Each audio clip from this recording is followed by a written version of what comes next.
नमस्कार दोस्तों, मैं संतोष पटेल स्वागत करता हूं आपके अपने YouTube चैनल डिजिटल भंडार पर। आज की वीडियो में हम CPCT एग्जाम नवंबर 2022 के लिए कंप्यूटर के इम्पोर्टेंट क्वेश्चंस को समझने वाले हैं। यह हमारा CPCT एग्जाम नवंबर 2022 के लिए पार्ट नंबर 16 है। इस वीडियो में हम CPCT एग्जाम के लिए कंप्यूटर से संबंधित 20 इम्पोर्टेंट क्वेश्चंस को समझने वाले हैं। यदि आप CPCT एग्जाम की तैयारी कर रहे हैं, यदि आप CPCT एग्जाम को क्वालिफाई करना चाहते हैं, तो हमारे चैनल पर CPCT एग्जाम की तैयारी के लिए रेगुलर वीडियोस को अपलोड किया जाता है। आप इन वीडियोस के माध्यम से CPCT एग्जाम की तैयारी कर सकते हैं और अपना CPCT एग्जाम क्वालिफाई कर सकते हैं। तो चलिए शुरुआत करते हैं आज की वीडियो का। देखते हैं आज का हमारा पहला क्वेश्चन क्या है। पहला क्वेश्चन हमसे पूछा गया है, पावर पॉइंट स्लाइड में टेक्स्ट ऐड करने के लिए निम्न में से किसका उपयोग किया जाता है। पावर पॉइंट स्लाइड में टेक्स्ट ऐड करने के लिए निम्न में से किसका उपयोग किया जाता है। पावर पॉइंट जो कि एक प्रेजेंटेशन सॉफ्टवेयर है जिसका उपयोग प्रेजेंटेशन बनाने के लिए किया जाता है। आप पावर पॉइंट में जो प्रेजेंटेशन बनाते हैं उसमें होती है मल्टीपल स्लाइड मतलब पावर पॉइंट का पेज। यदि हमें स्लाइड पर कोई टेक्स्ट ऐड करना है, कोई टेक्स्ट टाइप करना है, तो हम किसका उपयोग करेंगे। स्लाइड पर यदि आपको कोई टेक्स्ट ऐड करना है, टेक्स्ट टाइप करना है, तो टेक्स्ट बॉक्स का यूज किया जाता है। टेक्स्ट बॉक्स का टेक्स्ट बॉक्स आप स्लाइड पर ड्रॉ कर सकते हैं और टेक्स्ट बॉक्स में टेक्स्ट को टाइप कर सकते हैं। तो इस क्वेश्चन का सही आंसर होगा option number A. Power point slide में टेक्स्ट को ऐड करने के लिए टेक्स्ट बॉक्स का उपयोग किया जाता है। इस क्वेश्चन का सही आंसर है ऑप्शन नंबर ए। देखते हैं हमारे अगले क्वेश्चन को। नेक्स्ट क्वेश्चन है, MS वर्ड 2016 के किस टैब में वाटरमार्क ऑप्शन होता है। MS वर्ड 2016 के किस टैब में वाटरमार्क ऑप्शन होता है। MS वर्ड जो कि एक वर्ड प्रोसेसिंग सॉफ्टवेयर है जिसे माइक्रोसॉफ्ट कंपनी ने बनाया है। MS वर्ड में जो फाइल बनती है उसे डॉक्यूमेंट कहा जाता है। यदि हमें अपने डॉक्यूमेंट में, अपनी फाइल के पेज में वाटरमार्क ऐड करना है तो हम किस टैब का उपयोग करेंगे। वाटरमार्क क्या होता है। वाटरमार्क पेज के बैकग्राउंड में ऐड किया जाता है। वाटरमार्क में हम कोई टेक्स्ट या कोई पिक्चर ऐड कर सकते हैं। MS वर्ड का जो वाटरमार्क ऑप्शन है वह डिजाइन टैब में प्राप्त होता है। डिजाइन टैब में, क्योंकि डॉक्यूमेंट की डिजाइनिंग से संबंधित जो भी ऑप्शन होते हैं जैसे कि themes, watermark, page colour, page border, यह सभी डिजाइन टैब में प्राप्त होते हैं। तो इस क्वेश्चन का सही आंसर होगा option number B. Watermark option design tab में प्राप्त होता है। इस क्वेश्चन का सही आंसर है ऑप्शन नंबर बी। इसको हम MS वर्ड पर प्रैक्टिकली देख सकते हैं। जब हम MS वर्ड में डिजाइन टैब को सिलेक्ट करते हैं तो यहां पर हमें एक ऑप्शन प्राप्त होता है वाटरमार्क, जिससे हम पेज में वाटरमार्क को ऐड कर सकते हैं। तो इस क्वेश्चन का सही आंसर होगा ऑप्शन नंबर बी। देखते हैं हमारे अगले क्वेश्चन को। नेक्स्ट क्वेश्चन है, निम्न में से कौन सा MS एक्सेल में मिक्स्ड सेल रेफरेंस का एग्जाम्पल है। निम्न में से कौन सा MS एक्सेल में मिक्स्ड सेल रेफरेंस का एग्जाम्पल है। यह क्वेश्चन MS एक्सेल में सेल रेफरेंसिंग से या सेल एड्रेसिंग से पूछा गया है। MS एक्सेल की जो वर्कशीट होती है, एक वर्कशीट पर मल्टीपल सेल होते हैं। प्रत्येक सेल का अपना एक एड्रेस होता है, अपना एक पता होता है। जब एक रो और कॉलम मिलता है तो एक सेल क्रिएट होता है। हर सेल का अपना एक एड्रेस होता है। सेल के एड्रेस में पहले कॉलम का नाम लिखा जाता है, उसके बाद रो का नंबर लिखा जाता है। हर सेल के एड्रेस में पहले कॉलम का नाम आता है, फिर रो का नंबर आता है। जो MS एक्सेल है उसमें सेल एड्रेस या सेल रेफरेंस 3 प्रकार के होते हैं।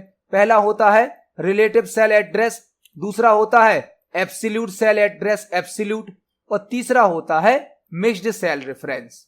3 प्रकार की एड्रेसिंग या रेफरेंसिंग होती है। रिलेटिव सेल एड्रेस में सेल एड्रेस इस प्रकार से लिखा जाता है, पहले कॉलम का नाम फिर रो का नंबर, यह हो जाएगा हमारा relative cell address. Absolute cell address में कॉलम के आगे और रो नंबर के आगे डॉलर सिंबल ऐड कर दिया जाता है, डॉलर। आपको एक क्वेश्चन और तैयार करना है यहाँ पर। MS एक्सेल में एब्सोल्यूट सेल एड्रेस के लिए किस सिंबल का यूज किया जाता है। तो यदि आपको एब्सोल्यूट सेल एड्रेस बनाना है तो उसके लिए डॉलर का यूज किया जाता है। यह हो गया हमारा एब्सोल्यूट सेल एड्रेस। यह है हमारा relative cell address. Relative cell address में डॉलर सिंबल यूज नहीं किया जाता है, जबकि एब्सोल्यूट सेल एड्रेस में रो और कॉलम के आगे डॉलर का यूज किया जाता है। जब हम रिलेटिव सेल एड्रेस को और एब्सोल्यूट सेल एड्रेस को मिक्स कर देते हैं तो बन जाती है मिक्स्ड सेल रेफरेंसिंग। मतलब रो या कॉलम में से किसी एक को हम रिलेटिव बना देंगे और एक को हम एब्सोल्यूट बना देंगे। तो यहां पर हमें जो ऑप्शन दिए गए हैं इसमें तो यह एक हमारा रिलेटिव सेल एड्रेस है, यह एक एब्सोल्यूट सेल एड्रेस है, यह एक रॉन्ग सेल एड्रेस है, क्योंकि यहां पर कॉलम के आगे तो डॉलर लगा है लेकिन रो के बाद डॉलर लगा है।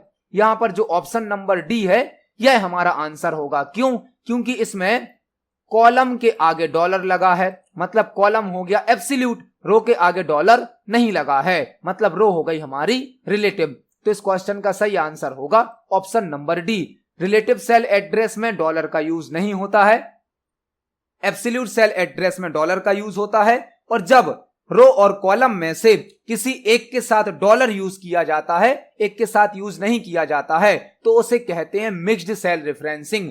इसमें हमारा आंसर होगा ऑप्शन नंबर डी, क्योंकि यहां पर कॉलम को एब्सोल्यूट बनाया गया है और रो को रिलेटिव बनाया गया है। तो इस क्वेश्चन का सही आंसर है ऑप्शन नंबर डी। देखते हैं हमारे अगले क्वेश्चन को। नेक्स्ट क्वेश्चन है, निम्न में से कौन किसी ऑर्गेनाइजेशन और होम यूजर्स को इंटरनेट सर्विस प्रोवाइड करता है?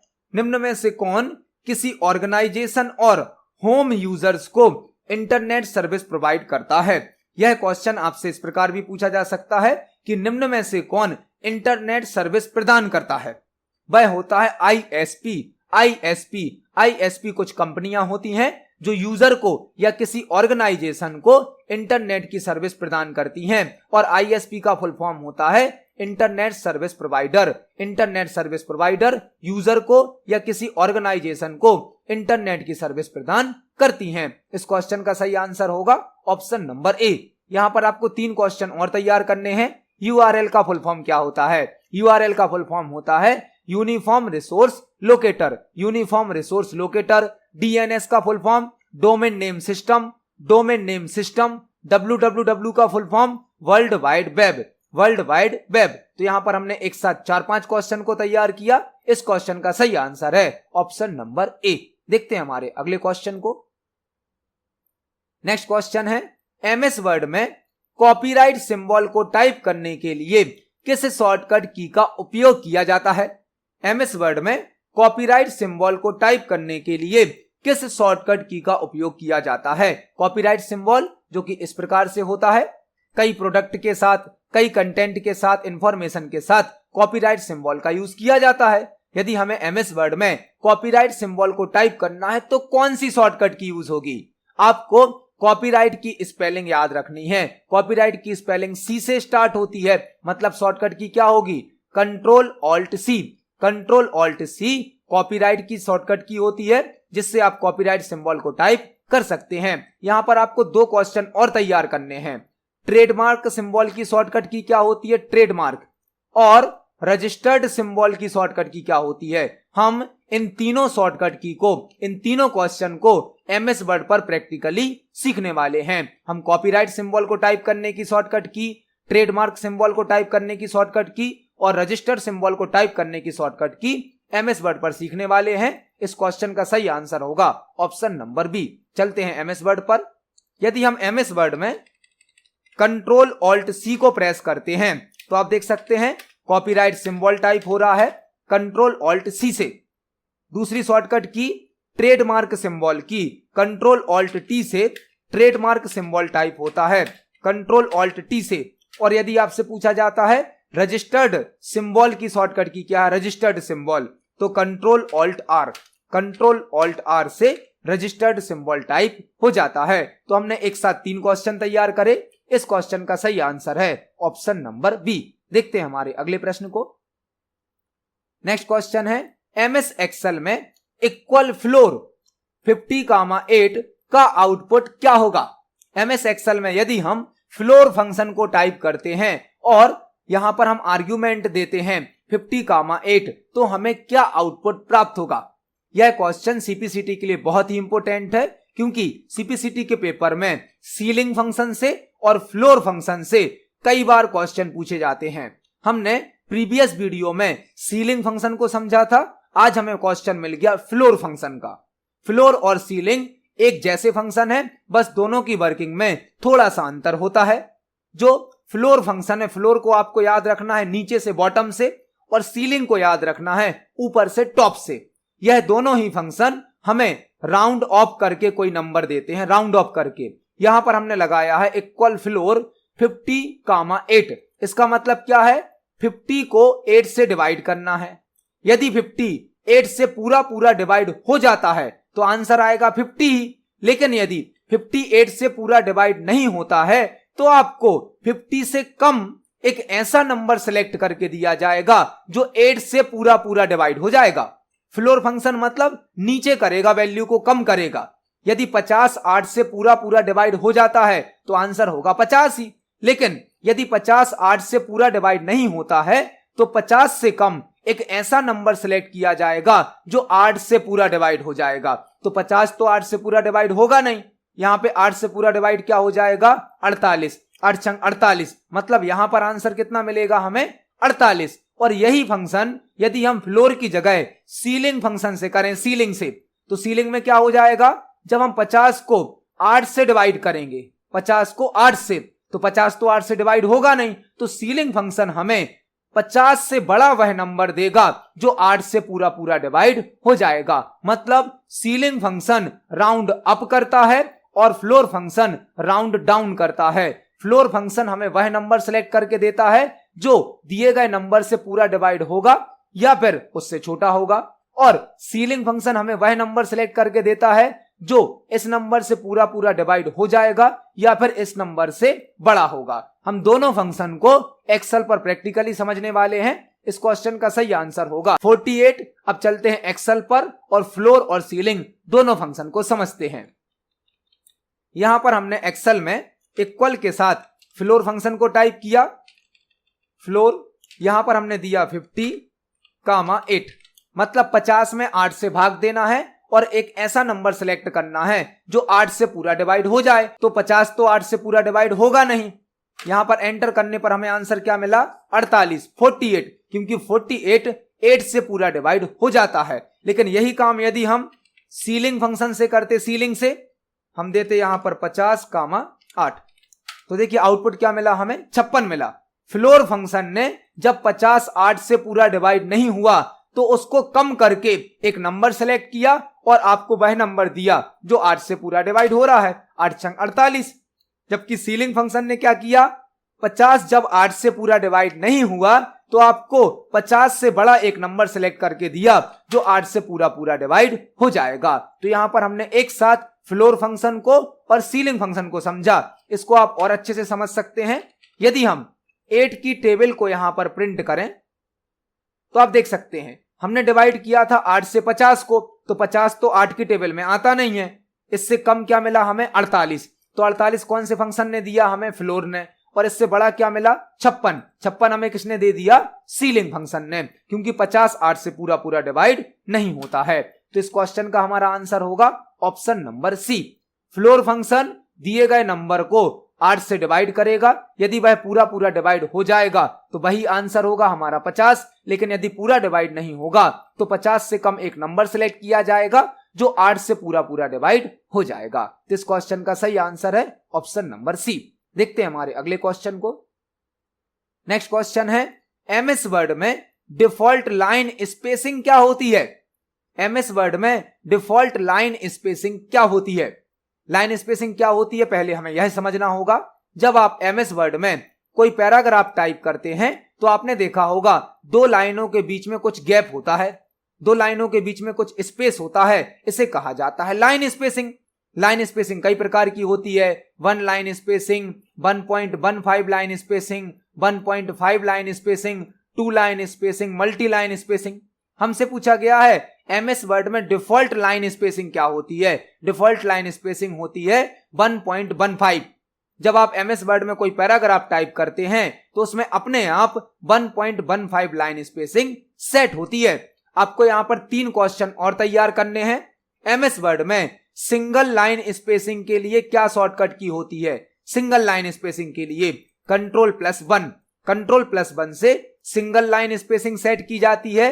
Ctrl+5 से 1.5 लाइन स्पेसिंग सेट की जाती है और Ctrl+2 से डबल लाइन स्पेसिंग सेट की जाती है Ctrl+2 से, और डिफॉल्ट लाइन स्पेसिंग क्या होती है? 1.15। तो यहां पर हमने एक साथ 4-5 क्वेश्चन तैयार करे। इस क्वेश्चन का सही आंसर है ऑप्शन नंबर बी। हम इन सभी शॉर्टकट की को एमएस वर्ड पर प्रैक्टिकली समझने वाले हैं। यहां पर हमने एमएस वर्ड में कुछ टेक्स्ट टाइप किया। यहां पर हमने एक पैराग्राफ को सिलेक्ट किया। होम टैब में पैराग्राफ सेक्शन में आपको एक ऑप्शन प्रदान किया जाता है line spacing. By default line spacing होती है 1.15। आप इसको 1 कर सकते हैं, 1.5 कर सकते हैं, 2 कर सकते हैं, 2.5, 3। यदि शॉर्टकट की से करना है तो आप अपने टेक्स्ट को सिलेक्ट करें। Ctrl+1 1 लाइन स्पेसिंग की शॉर्टकट की है Ctrl+1।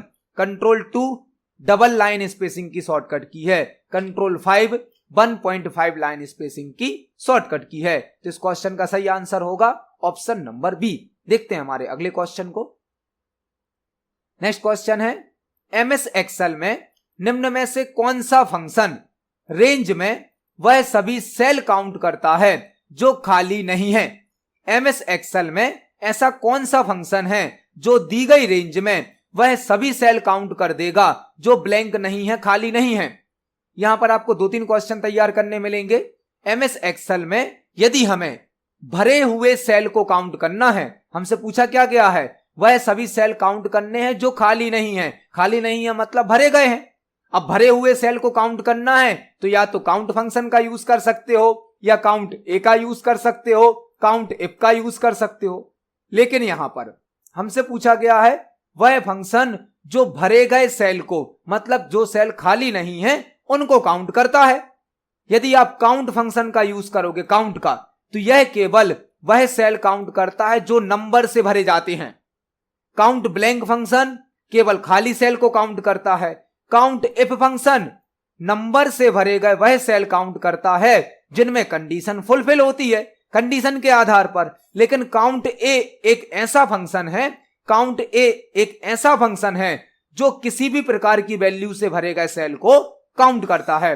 काउंट फंक्शन भी काउंटिंग करेगा, लेकिन कौन से सेल को काउंट करेगा? जो केवल नंबर से भरे गए हैं। जबकि काउंट ए कौन से सेल को काउंट करेगा? जो किसी भी वैल्यू से भरे गए हैं। और काउंट ब्लैंक किसको काउंट करेगा? जो सेल खाली हैं। जबकि काउंट इफ फंक्शन क्या काउंट करेगा? एक कंडीशन के आधार पर सेल को काउंट करेगा। तो हमसे पूछा गया है हमें वह सभी सेल काउंट करने हैं जो खाली नहीं है, मतलब भरे गए हैं। तो आंसर हो जाएगा हमारा ऑप्शन नंबर सी, काउंट ए। किसी भी प्रकार की वैल्यू से भरे गए सेल को काउंट करने के लिए काउंट ए फंक्शन का यूज किया जाता है। देखते हैं हमारे अगले क्वेश्चन को। नेक्स्ट क्वेश्चन है, निम्न में से कौन सा एक वीडियो कॉन्फ्रेंस करने के लिए आवश्यक कंपोनेंट नहीं है? निम्न में से कौन सा एक वीडियो कॉन्फ्रेंस करने के लिए आवश्यक कंपोनेंट नहीं है? यदि आपको कभी वीडियो कॉन्फ्रेंस करनी है तो आपको कुछ हार्डवेयर की, कुछ सॉफ्टवेयर की आवश्यकता होती है। हमें यहां पर कुछ हार्डवेयर दिए गए हैं, लेकिन हमसे पूछा गया है वीडियो कॉन्फ्रेंस करने के लिए किसका होना आवश्यक नहीं है? स्पीकर तो आपको जरूरी है वीडियो कॉन्फ्रेंस के लिए, तभी आप कोई भी ऑडियो, कोई भी साउंड सुन सकते हैं। कैमरा भी जरूरी है। वीडियो कॉन्फ्रेंस में जब तक कैमरा ऑन नहीं होगा तब तक आप वीडियो कॉन्फ्रेंस नहीं कर सकते हैं। मॉनिटर की भी होना जरूरी है। मॉनिटर पर ही हम किसी ऑब्जेक्ट को, किसी कंटेंट को देख सकते हैं। लेकिन प्रिंटर का होना आवश्यक नहीं है। वीडियो कॉन्फ्रेंस करने के लिए प्रिंटर की आवश्यकता नहीं होती है। स्पीकर की आवश्यकता है, कैमरा की आवश्यकता है, मॉनिटर की आवश्यकता है, लेकिन प्रिंटर की आवश्यकता नहीं है। तो इस क्वेश्चन का सही आंसर होगा option number A. Video conference करने के लिए प्रिंटर एक आवश्यक कंपोनेंट नहीं है। देखते हैं हमारे अगले क्वेश्चन को। नेक्स्ट क्वेश्चन है, ब्लैंक में स्टेप बाय स्टेप इंस्ट्रक्शन होते हैं। ब्लैंक में स्टेप बाय स्टेप इंस्ट्रक्शन होते हैं। यहां पर आपसे यह क्वेश्चन इस प्रकार भी पूछा जा सकता है, निम्न में से कौन किसी प्रॉब्लम का स्टेप बाय स्टेप सॉल्यूशन होता है? निम्न में से कौन किसी प्रॉब्लम का स्टेप बाय स्टेप सॉल्यूशन होता है वह होता है एल्गोरिथम। एल्गोरिथम किसी प्रॉब्लम के सॉल्यूशन का एक स्टेप बाय स्टेप सॉल्यूशन होता है जिसमें सिंपल इंग्लिश लैंग्वेज का यूज किया जाता है। तो एल्गोरिथम में स्टेप बाय स्टेप इंस्ट्रक्शन होते हैं। इस क्वेश्चन का सही आंसर होगा ऑप्शन नंबर डी। एल्गोरिथम में स्टेप बाय स्टेप इंस्ट्रक्शन होते हैं जो किसी प्रॉब्लम का सॉल्यूशन प्रदान करते हैं। देखते हैं हमारे अगले क्वेश्चन को। नेक्स्ट क्वेश्चन है टेलीविजन ट्रांसमिशन निम्न में से किसका एग्जाम्पल है। टेलीविजन ट्रांसमिशन निम्न में से किसका एग्जाम्पल है। हमारे घरों में जो टीवी का ट्रांसमिशन किया जाता है, टीवी पर न्यूज सीरियल मूवीज को शो किया जाता है, वह किस प्रकार का ट्रांसमिशन होता है हमें यहां पर बताना है। कंप्यूटर नेटवर्क में 3 प्रकार के कम्युनिकेशन होते हैं, 3 प्रकार के ट्रांसमिशन होते हैं। एक होता है सिंप्लेक्स, एक होता है हाफ डुप्लेक्स, एक होता है फुल डुप्लेक्स। इन्हें ट्रांसमिशन मोड भी कहा जाता है। सिंप्लेक्स ट्रांसमिशन में सूचनाओं का आदान प्रदान केवल एक ही डायरेक्शन में होता है, एक ही दिशा में होता है। मतलब सेंडर केवल डेटा को सेंड करता है और रिसीवर केवल डेटा को रिसीव करता है। हाफ डुप्लेक्स में सेंडर और रिसीवर दोनों ही सूचनाओं का आदान प्रदान कर सकते हैं, लेकिन एक समय पर केवल एक ही दिशा में सूचनाओं का आदान प्रदान किया जा सकता है।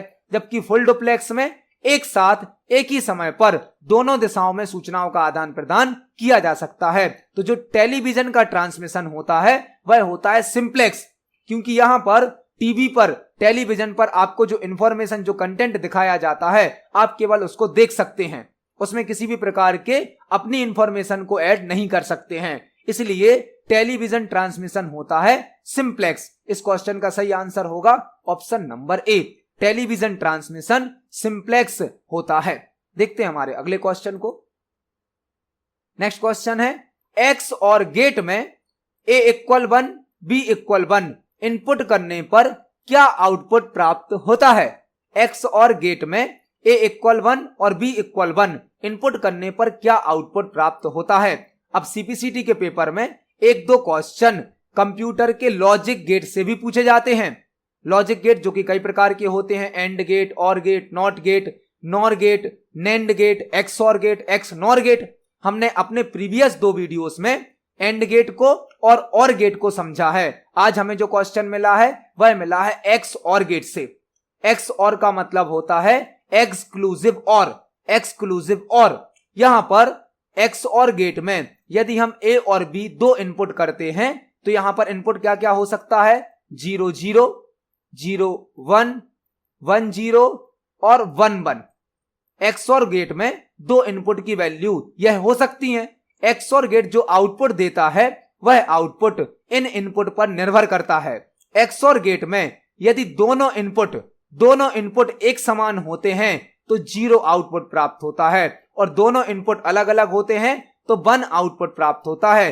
एक्स और गेट में सभी इनपुट एक जैसे होने पर 0 आउटपुट प्राप्त होता है, और सभी इनपुट अलग अलग होने पर 1 आउटपुट प्राप्त होता है। तो यहां पर हमने a = 1 दिया है, b = 1 दिया है, मतलब दोनों इनपुट एक जैसे हैं, तो आउटपुट क्या प्राप्त होगा, हमें 0 प्राप्त होगा। तो इस क्वेश्चन का सही आंसर होगा ऑप्शन नंबर ए। एक्स और गेट में a = 1 और b = 1 इनपुट करने पर 0 आउटपुट प्राप्त होगा। देखते हैं हमारे अगले क्वेश्चन को।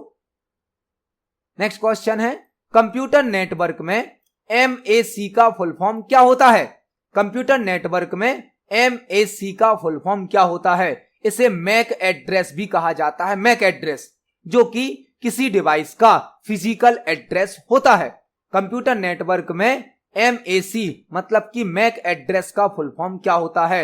मैक का फुल फॉर्म होता है media access control. Media access control MAC का फुल फॉर्म होता है। मैक एड्रेस किसी हार्डवेयर डिवाइस का एक फिजिकल एड्रेस होता है। तो MAC मतलब मैक का फुल फॉर्म होता है मीडिया एक्सेस कंट्रोल। देखते हैं हमारे नेक्स्ट क्वेश्चन को।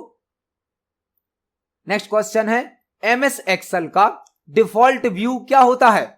MS एक्सेल का डिफॉल्ट व्यू क्या होता है। MS एक्सेल जो कि एक स्प्रेडशीट सॉफ्टवेयर है। MS एक्सेल में जो फाइल बनती है उसे वर्कबुक कहा जाता है। एक्सेल में जो पेज होता है उसे वर्कशीट कहा जाता है। वर्कबुक को और वर्कशीट को शो करने के लिए अलग अलग प्रकार के व्यू यूज किए जाते हैं, मल्टीपल व्यू होते हैं। हमसे पूछा गया है एक्सेल का डिफॉल्ट व्यू क्या होता है, तो एमएस एक्सेल का डिफॉल्ट व्यू होता है normal view. Normal view MS Excel में जो वर्कशीट होती है वह बाय डिफॉल्ट नॉर्मल व्यू में शो की जाती है। इस क्वेश्चन का सही आंसर होगा ऑप्शन नंबर सी। इसको हम एक्सेल पर प्रैक्टिकली देख सकते हैं। जब आप एमएस एक्सेल में कोई वर्कशीट बनाते हैं तो इसका व्यू होता है बाय डिफॉल्ट नॉर्मल व्यू। आप सभी व्यू को व्यू टैब से चेक कर सकते हैं। यहां पर टोटल 4 प्रकार के व्यू हैं, normal view, page break preview, page layout और कस्टम व्यू। जो बाय डिफॉल्ट व्यू है वह कौन सा है, हमारा नॉर्मल व्यू है। तो इस क्वेश्चन का सही आंसर होगा ऑप्शन नंबर सी। देखते हैं हमारे नेक्स्ट क्वेश्चन को। नेक्स्ट क्वेश्चन है नेट एस्केप नेविगेटर एक ब्लैंक का एग्जाम्पल है। नेट एस्केप नेविगेटर किसका एग्जाम्पल है? नेट एस्केप नेविगेटर एक वेब ब्राउजर होता है, वेब ब्राउजर जो कि वेब पेज या वेबसाइट को ओपन करने के लिए यूज किया जाता है, जैसे कि Google Chrome, Mozilla Firefox, internet explorer, opera mini. यह सभी वेब ब्राउजर हैं जो कि एप्लीकेशन सॉफ्टवेयर होते हैं और वेब पेज और वेबसाइट को ओपन करने के लिए यूज किए जाते हैं। तो नेटस्केप नेविगेटर एक वेब ब्राउजर होता है। इस क्वेश्चन का सही आंसर होगा option number B. Netscape Navigator एक वेब ब्राउजर का एग्जाम्पल होता है। देखते हैं हमारे अगले क्वेश्चन को। नेक्स्ट क्वेश्चन है कंप्यूटर नेटवर्क में ISDN का फुल फॉर्म क्या होता है? कंप्यूटर नेटवर्क में ISDN का फुल फॉर्म क्या होता है? कंप्यूटर नेटवर्क में ISDN का फुल फॉर्म होता है integrated services digital network. Integrated services digital network, integrated services digital network. यह एक ऐसा नेटवर्क होता है जो वॉइस डेटा मतलब कॉलिंग और इंटरनेट दोनों को एक साथ यूज करने की सुविधा प्रदान करता है। यदि हमें वॉइस डेटा और इंटरनेट को एक साथ कंबाइन करना है, एक साथ यूज करना है, तो ISDN का यूज किया जाता है। ISDN हमें वॉइस डेटा और इंटरनेट डेटा एक साथ यूज करने की सुविधा प्रदान करता है। ISDN का फुल फॉर्म होता है इंटीग्रेटेड सर्विसेज डिजिटल नेटवर्क। तो इस क्वेश्चन का सही आंसर होगा ऑप्शन नंबर सी। ISDN का फुल फॉर्म होता है इंटीग्रेटेड सर्विसेज डिजिटल नेटवर्क। देखते हैं हमारे नेक्स्ट क्वेश्चन को। नेक्स्ट क्वेश्चन हमसे पूछा गया है प्रोसेसर के संबंध में AMD का फुल फॉर्म क्या होता है? प्रोसेसर के संबंध में AMD का फुल फॉर्म क्या होता है? AMD एक कंपनी है जो कि माइक्रो प्रोसेसर को बनाती है। AMD जिसका फुल फॉर्म होता है advanced micro device. Advanced micro device. AMD एक कंपनी है जो कि माइक्रो प्रोसेसर को बनाती है और AMD का फुल फॉर्म होता है एडवांस्ड माइक्रो डिवाइस। तो इस क्वेश्चन का सही आंसर होगा ऑप्शन नंबर बी। प्रोसेसर के संबंध में AMD का फुल फॉर्म होता है एडवांस्ड माइक्रो डिवाइस। इस क्वेश्चन का सही आंसर है ऑप्शन नंबर बी। देखते हैं हमारे नेक्स्ट क्वेश्चन को। नेक्स्ट क्वेश्चन है कैश मेमोरी कहां कार्य करती है? कैश मेमोरी कहां कार्य करती है? कैश मेमोरी कहां वर्क करती है? कैश मेमोरी CPCT एग्जाम के लिए एक इंपॉर्टेंट टॉपिक है क्योंकि मैक्सिमम CPCT के पेपर में कैश मेमोरी का एक क्वेश्चन पूछा गया है। कैश मेमोरी रैम और CPU के बीच में वर्क करती है। रैम और CPU के बीच में आपसे क्वेश्चन इस प्रकार भी पूछा जा सकता है कि रैम और CPU के बीच में कौन सी मेमोरी वर्क करती है? वह होगी cache memory. Cash memory RAM और CPU के बीच में वर्क करती है और कैश मेमोरी कंप्यूटर सिस्टम में सेकंड नंबर की सबसे फास्ट मेमोरी होती है। सबसे फास्ट मेमोरी होती है रजिस्टर और रजिस्टर के बाद सेकंड नंबर पर आती है कैश मेमोरी। यदि आपसे क्वेश्चन पूछा जाता है निम्न में से कौन सी मेमोरी सबसे तेज है, यदि आपको ऑप्शन दिया जाता है रजिस्टर तो आप टिक करेंगे रजिस्टर को, लेकिन यदि ऑप्शन में रजिस्टर नहीं है तो आंसर होगा कैश मेमोरी, क्योंकि रजिस्टर के बाद सबसे तेज मेमोरी होती है कैश मेमोरी। तो इस क्वेश्चन का सही आंसर होगा option number B. Cache memory RAM और CPU के बीच में वर्क करती है। देखते हैं हमारे नेक्स्ट क्वेश्चन को। नेक्स्ट क्वेश्चन है DBMS टेबल में कॉलम को ब्लैंक भी कहा जाता है। DBMS टेबल में कॉलम को ब्लैंक भी कहा जाता है। DBMS मतलब डेटाबेस मैनेजमेंट सिस्टम, एक ऐसा सिस्टम जो डेटा को क्रिएट करने की, डेटाबेस बनाने की, उस पर ऑपरेशन परफॉर्म करने की सुविधा देता है, जैसे कि MS एक्सेस, ओरेकल, MySQL, यह सभी DBMS सॉफ्टवेयर होते हैं। DBMS का फुल फॉर्म होता है डेटाबेस मैनेजमेंट सिस्टम।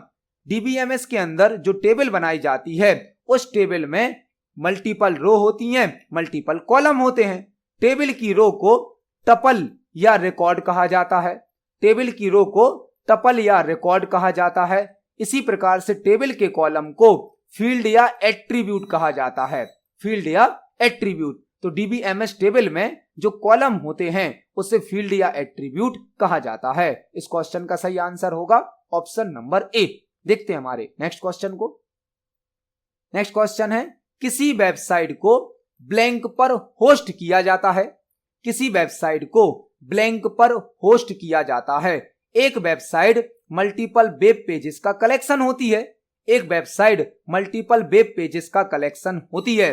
जब वेबसाइट क्रिएट हो जाती है तो वेबसाइट को इंटरनेट पर होस्ट करना होता है, मतलब वेब सर्वर पर रखना होता है। वेब सर्वर पर एक वेबसाइट बनने के बाद उस वेबसाइट को इंटरनेट पर पब्लिश करने के लिए वेब होस्टिंग की जाती है, और जो वेब होस्टिंग होती है वह वेब सर्वर पर की जाती है। मतलब वेब सर्वर एक ऐसा कंप्यूटर होता है जो वेबसाइट को होस्ट करने की सुविधा प्रदान करता है। तो इस क्वेश्चन का सही आंसर होगा ऑप्शन नंबर सी।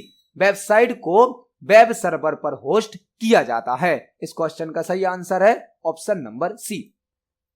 तो आज की वीडियो में हमने CPCT एग्जाम के लिए कंप्यूटर से संबंधित 20 इंपोर्टेंट क्वेश्चंस को समझा। आप इन सभी क्वेश्चन को पढ़ें, समझें। यदि आपका कोई क्वेश्चन है, कोई डाउट है तो कमेंट सेक्शन में जरूर पूछिए।